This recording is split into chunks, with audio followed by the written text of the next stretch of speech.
এতদিনের আনন্দ, এতদিনের অপেক্ষা আজ শেষ। আজকে হচ্ছে দশমী আর আজ চলে যাবে মা নিজের শ্বশুরবাড়ি। আবার আরেকটা অপেক্ষা শুরু, একটা গোটা বছরের।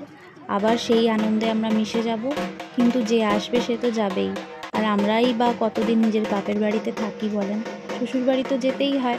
এইটাই তো প্রকৃতির নিয়ম। কাল নবমীর রাত থেকেই মনটা খারাপ হতে শুরু করে দেয় যে এইবার দশমী আর ব্যাস পুজো শেষ। যাই হোক, মাকে বরণ করতে এসেছিলাম, মাকে বরণ করছি।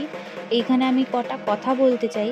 আমার এই মাকে যে মুখের মধ্যে মিষ্টি লোকে গুজে দেয়, আমার এটা একদম পছন্দ লাগে না।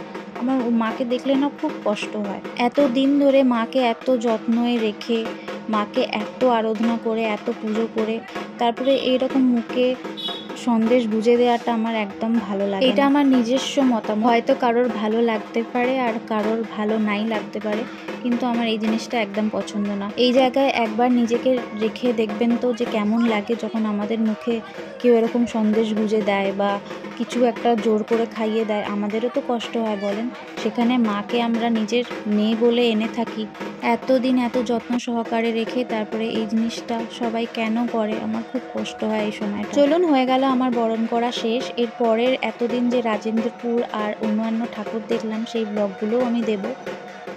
আবার বাড়িতে গিয়ে পরের বছর দুর্গাপুজো কবে, আমার এটা প্রতি বছর দশমী শেষ হলে আগে আমি বাড়ি গিয়ে ক্যালেন্ডার দেখি। এখন তো ফোনে ক্যালেন্ডার দেখি যে পরের বছরে দুর্গাপুজো আবার কবে।